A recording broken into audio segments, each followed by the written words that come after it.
Now that we've had a chance to test Expertise Flavius and also Expertise Scipio, it's time to re-release the top 4 infantry pairs and Rise of Kingdoms. Stick around in this video for the best pairs, the honorable mentions, what you should bring if you want to make an all-infantry murder ball, the best equipment, and even the investment order for infantry dedicated players.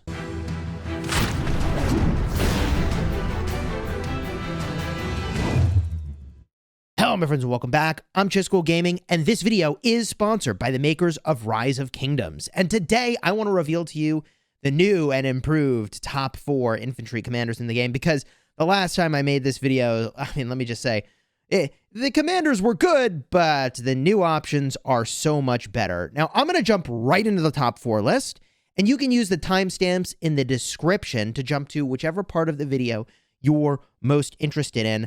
Let's start with the number 4 pair. And I actually technically have 2. I'm undecided as to which of these are better. They involve Scipio Africanus, and although on my main account, he's not yet expertise because I want to spin one more wheel of him. On my restart account, I do have him maxed. I got a lot of experience testing with this commander. And I have to say that at number 4, I'm going to say that Scipio with Alex or Scipio with Trajan, actually Trajan should be the primary in that configuration, is what you want to be using. Again, this is the number 4 combo. Now, why is this so good? Obviously, Scipio is insane, and I've talked about that in enough videos that I don't need to do it here, but I'll just say reducing the health of 3 targets by 30%, huge damage over time, that's instant proc, lots of attack and march speed and shielding, and extra rage gen when the target is silenced. Like, all of that is insane. So I don't think anybody questions how good Scipio is. The Alex brings utility in the form of shielding and also making targets take more damage.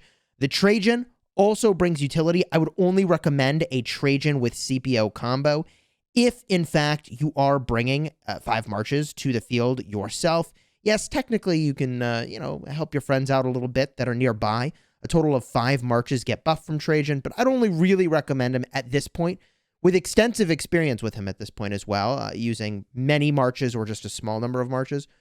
Only bring him if you are bringing 5. Trajan with Scipio works so well because there are 3 abilities on Scipio that have damage factor, and the extra troop capacity from Trajan makes them all just hit really hard. Plus, Trajan doesn't particularly care about your troop type, neither does Scipio, so you can bring the mixed troops with a small amount of archers and cavalry, and that works really well. I am considering using that combo in my main murder ball, and I actually need to test which performs better. Is it going to be the Scipio with Alex or the Trajan Scipio?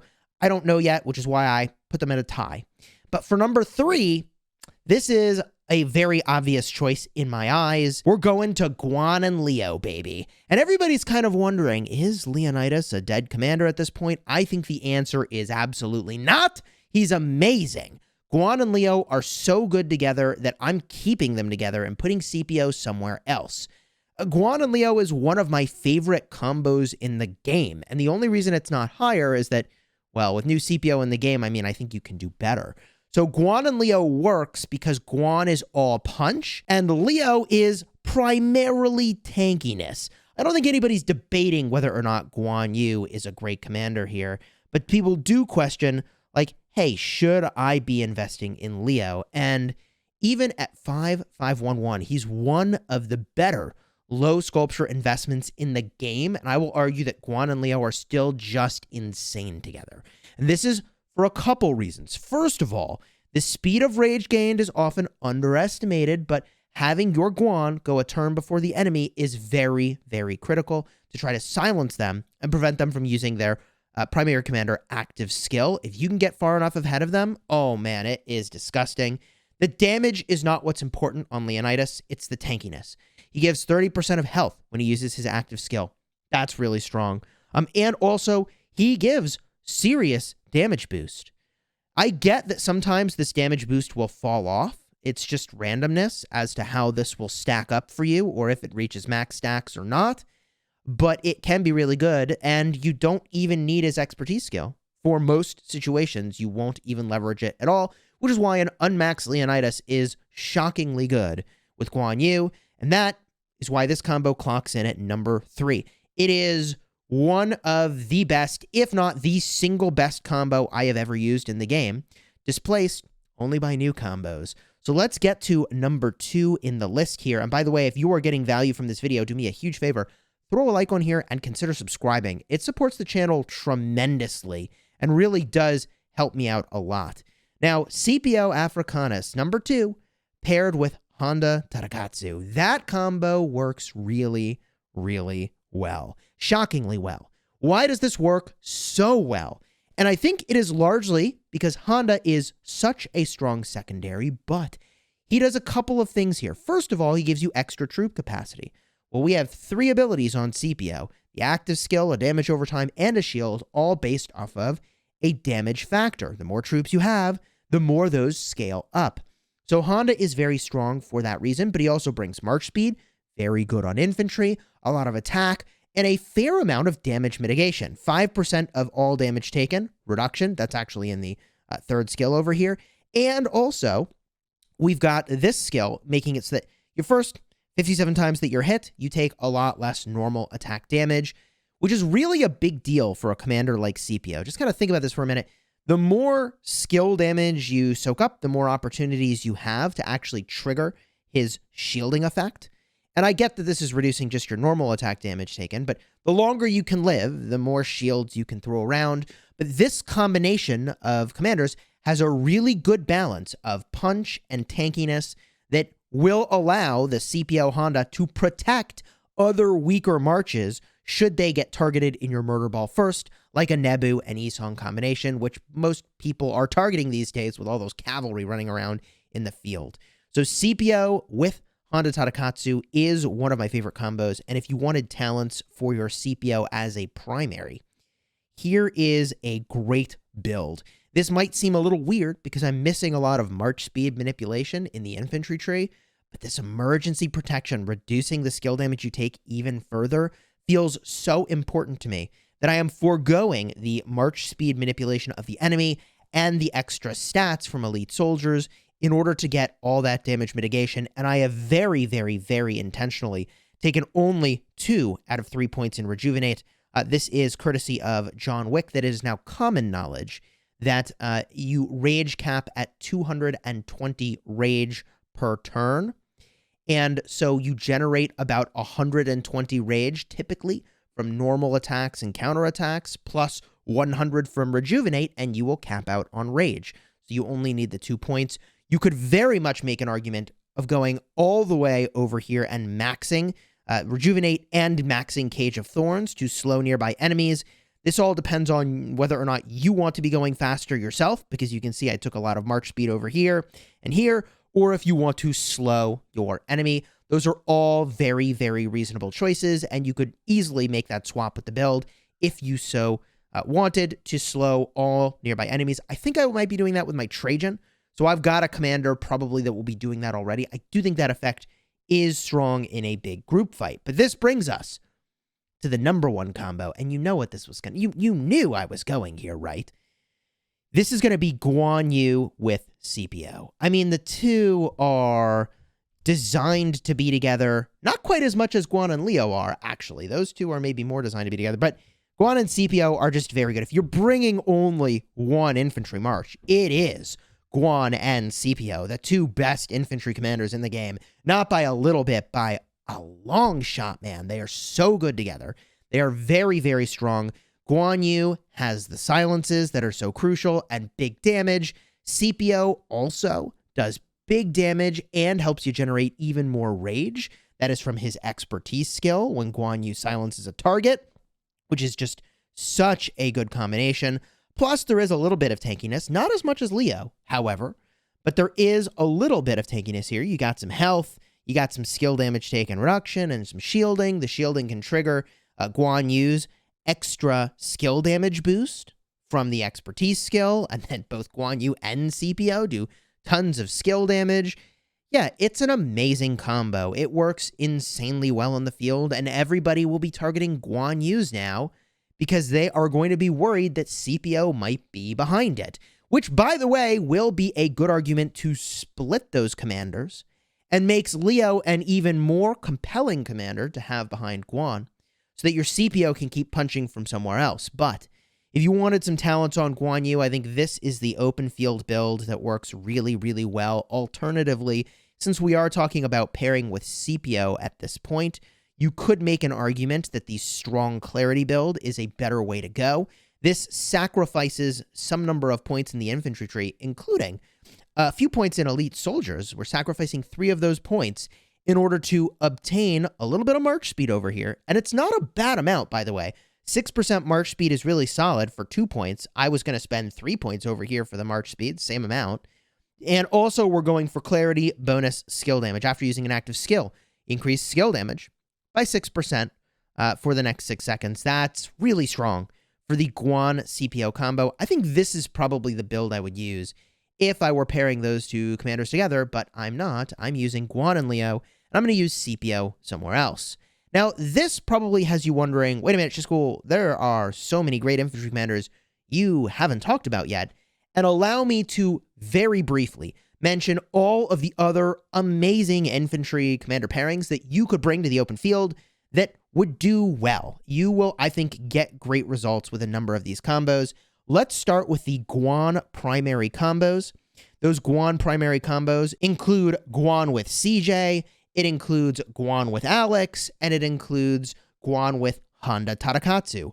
All of those pairings for Guan Yu will do very well. I didn't think they made the top list, but each of them has virtues. The revenge damage and skill damage reduction from CJ secondary is really good. The Alex shields and damage taken by the enemy boost from the expertise skill, it's really good. And Honda Tadakatsu is just an amazing commander you can pair with just about anybody and get really good results.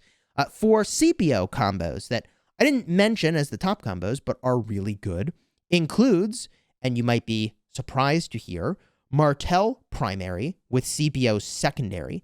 This is important for the ordering because you want the shield and damage boost to fire off first.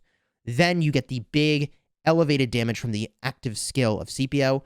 That combo works really well. I don't love Martel in the field because he can't protect your other marches so well, but the reality is that most players don't have tons of expertise commanders, and so if you had this guy from Gold Keys, that will be a pretty solid way to pair them.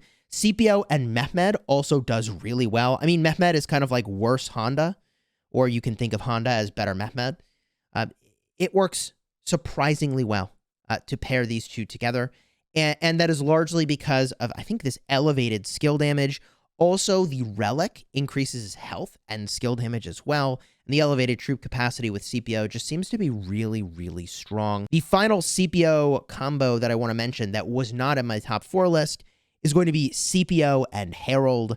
Herald brings the counterattack and also instant proc damage, and that instant proc damage counts as an active skill. So talents on your Scipio will trigger as if you had fired off an active skill, which is kind of cool. So the combo works really well. And I mean, it is a candidate for being maybe almost as good as the other combos I mentioned in the top 4 list. The thing is that Herald brings no utility. And if you're bringing 5 marches to the field, I mean, hey, I think that it's hard to deny the value of utility from a commander like Alex or from Trajan. While I'm talking about Herald, why don't I mention the runner-up Herald pairs? That includes Alex and Herald, Pakal and Herald, and also Herald with Honda, which you might not have expected. But Mad Phantom from 1307 clued me into that combo being actually really strong. So why is it that these combos work? I would argue that Alex and Herald is probably one of the better candidates, also Herald and Honda, a better candidate for an open field march. Alex and Herald has been around for a while as a combo that people recognize as being strong. It's just a lot of instant proc damage that's very hard to deal with. And if they focus it, they get punished because of Herald's counterattack boost on the expertise skill. The combo you probably weren't expecting was that Herald and Honda combo. And I think the thing that makes that work so well is that Honda makes you bring more troops and your counterattack's elevated, so you're going to do a lot of damage to them. And if they don't deal with this combo, you are just going to do a ridiculous amount of skill damage. So especially if you are a whale in the game and you are maxing your Season of Conquest technology, oh man, people are going to really hurt when they try to swarm this march. Pakal Herald, although it is really good, I just want to mention really quickly that I don't think it's a good murder ball combo because it can't actually protect your other weaker marches that are more likely to get swarmed, like your Nab and Esong. The damage output of Pakal Herald is too low. People think this march is good because they see people cheeseburger with it. Cheeseburgering is where you pop out of your city. You hope that lots of enemies hit you as you yourself target a very weak march and knock them down. This is typically done when people are collecting marches around a flag that they want to burn, and they bring a bunch of farms to fill the rally to hit the flag, and you just target those marches from farms and just obliterate them. And that sounds really corny, but like, why should you just sit there and let somebody stuff rallies with farms? Like, why would you do that? You can't. And so a march like Pakal Herald is just shockingly good at dealing with them. Now, there is one other Alex march I did want to talk about, and that is Alex with CJ. And this is a combo I'm using on my restart project. It's got a little bit of sustain in the shielding and skill damage taken reduction across these two commanders, but it actually is fairly vulnerable. And I find myself just from counterattack damage and skill damage that's flying around, like I end up losing a lot of troops because they just don't have any defense and health. So I think it's a fine combo. I don't know that it's an amazing combo. It's good for dueling, but we'll see exactly how good it is in the open field. I'm going to be using this on my restart, and I will let you know exactly how this thing performs, which brings me, by the way, to just a few final combos here, and then the commanders that weren't included. One commander you can include a singleton of, I'll call it a singleton, I don't know. I mean, this is like the exception here. It's like you can throw in Richard if you really want it, and we're bringing many marches on the open field, specifically if you have him expertised for his slow. And this is something that really, like, I have used in the past to slow rallies in a counter rally and multi-rally situation. It's really strong in a murder ball. Dragothian kind of clued us in to this, where if you have one Richard and you instant proc slow an enemy, and the enemy is now getting swarmed by your 7 marches, if you max your crystal attack, like, they're gonna get wrecked. So to some extent, even though Richard himself is actually not that great as a commander in the Season of Conquest, especially because of Gilgamesh, punishing Richards really hard, just being able to slow them and then obliterate the enemy actually is really powerful. And there are, for those of you just getting the Season of Conquest, some combos with Sun Tzu that I want to mention, right? Because Sun Tzu's really good. People underestimate, they sleep on how good Sun Tzu is. If you wanted to pair Guan and Sun Tzu, or Scipio and Sun Tzu, or Alex and Sun Tzu because you just got to the Season of Conquest, or you just unlocked your Alex, those are all perfectly fine. I'm not saying those are endgame choices. In fact, none of these runners-up are things that you should, like, aspire to as a stopping point, really.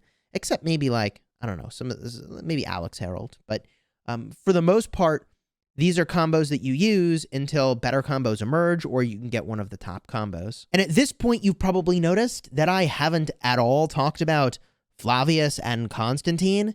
And I did testing with Flavius, and, like, I was not impressed with how he was doing in the open field. He might work out in a murder ball, but, like, the majority of his skills aren't doing anything for you in an open field context. God in the garrison, but I don't know that he's really designed for the open field. And also Constantine, funny that they're right next to each other here. This dude's just a punching bag. I get that his effect over here is really, really good, but at this stage in Rise of Kingdoms sort of evolution, I can't in good faith recommend that most players invest in Constantine.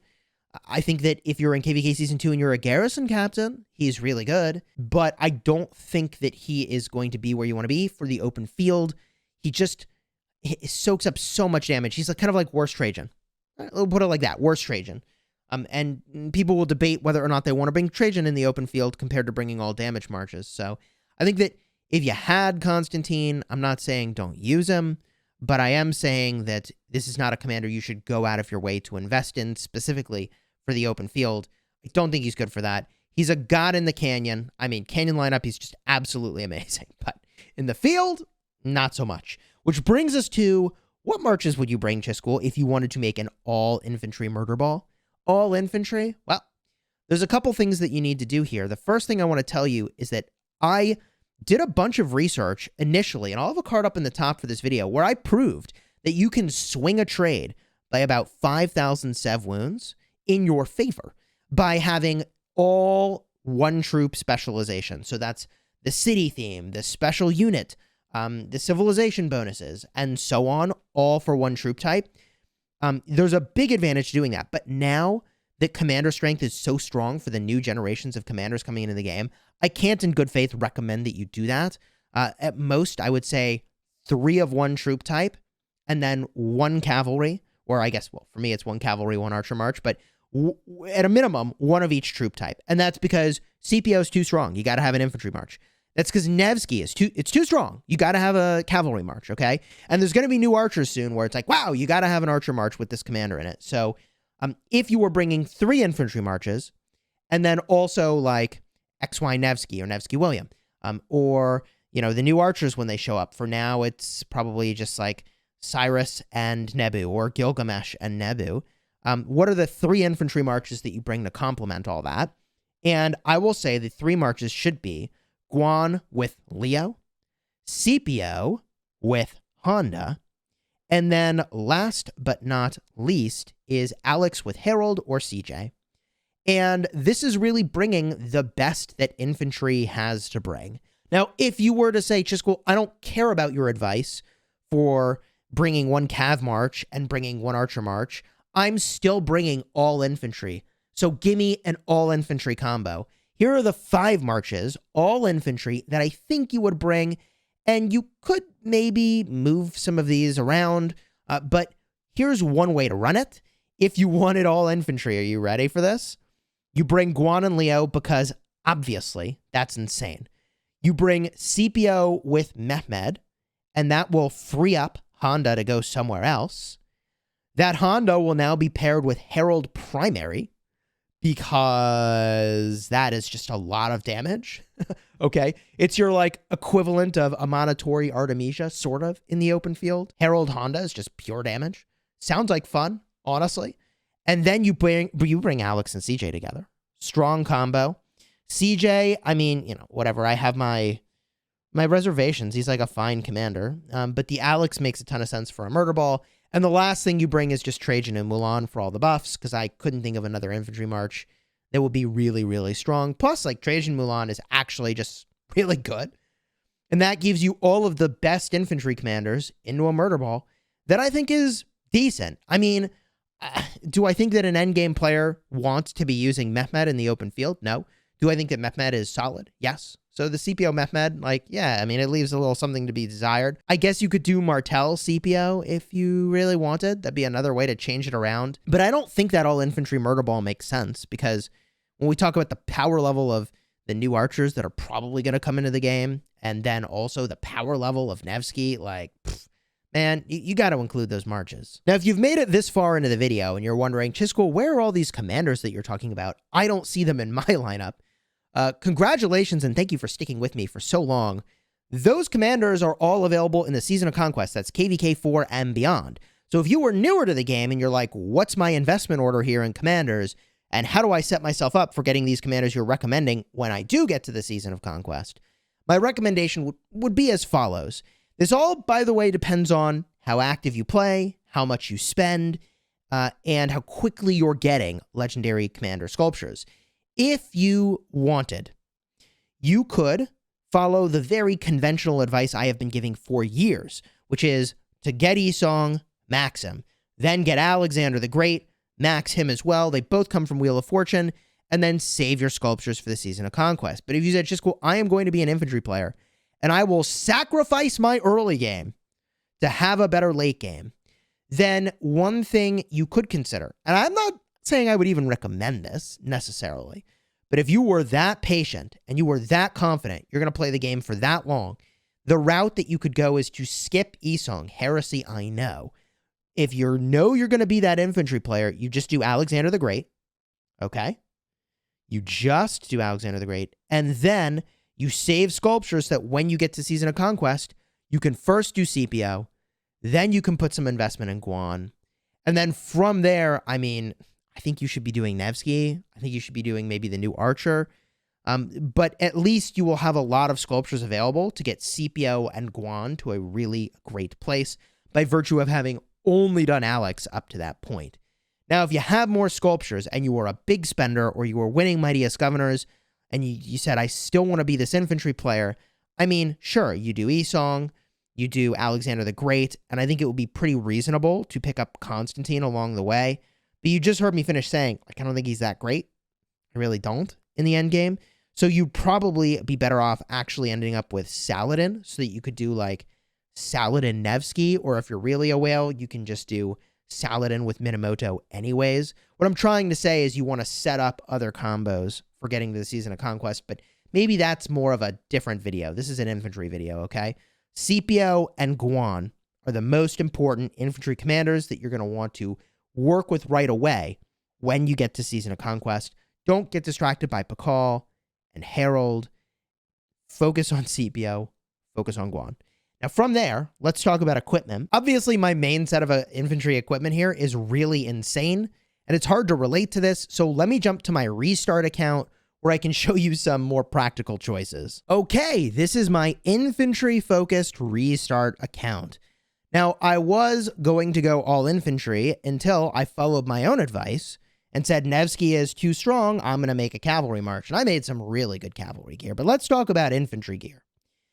There's two pieces of gear you need to keep in mind that once you make them, you don't need to upgrade from them for a very, very long time. That is the Gatekeeper's Shield, and also that includes the Karak's Humility. This is because these items give a really good stat, health. And health is arguably the best stat in the game on most commanders. This is a very nuanced conversation, and I'll have a card up in the top to my detailed video explaining why that's the case. Also, I'll have a card up in the top for a detailed equipment video if you're looking for more information at the conclusion of this one. But these two pieces are really solid because the upgrades that you get switch to a less favorable stat. And even if they have more stats, the stat that they're switching to is, again, less favorable. So the amount of materials you spend to get more stats of a less impressive stat is not worth it compared to other upgrades that you can make. In fact, if we look at some of the other infantry sets that I have here, a couple other noteworthy pieces that you want to hold on to for a long time would include the Frost Treads and also Seth's Brutality. That's because these items give defense, and at the legendary tier, which would be your upgrade path, they still give defense. And if you notice, I mean, I have these epic gloves giving 7.5% defense, or I have these legendary gloves giving 7.5% defense here. So these legendary gloves cost me way more materials. The only reason you upgrade to the legendaries for the infantry set is to get the 2-piece bonus. It's a lot of materials to get a small amount of extra stats. They are worth it once you get to that evolution of your account and you have all the marches you want to be using in the field geared out with epic stuff. Then you look at doing some number of legendaries. I'm going to talk about iconics in maybe just a minute here as well. So the other piece that I have not done yet that is really, really good is actually for the chest, and that is the Hope Cloak. Now, the Hope Cloak is amazing because you are not only getting more stats, but you're switching from attack to defense. Defense is generally preferred over attack. Again, the preferences are health, then defense, and then last but not least is attack. So I would recommend that as one of the very first legendaries you probably do, I made this mistake, I suppose, with this account. Hope Cloak is a really, really good pickup. Also, the helmet, either the KVK helmet or more realistically, probably the set helmet, is a really great pickup because your alternative is going to be this Witch's Lineage. Witch's Lineage gives attack. I want to be moving out of attack and into defense in pretty much every situation. So being able to make that stat swap and go to a legendary that gives more stats is a really solid pickup. So again, as I described, I'll have a card up in the top for a detailed video dedicated purely to what are the best legendaries that you want to upgrade to. Also, I'll give you a link if you want for just some of the shockingly good blues and epics that you can use that you'll use for a very, very long time. That'll give you everything you need to know about infantry equipment. And I think for this account, my next things that I want to go and craft are probably going to be Hope Cloaks right over here to replace the attack stat and give defense. And if you wanted to see what open field marches I plan to use on this account. It is all infantry. Here is my game plan. This account just got to Season of Conquest, but that's technically for the second time. I migrated back to KVK Season 2 with my entire kingdom. And we've got Trajan Ethel, I've got Guan with Scipio, and I've got Alex and CJ. And those are my combos.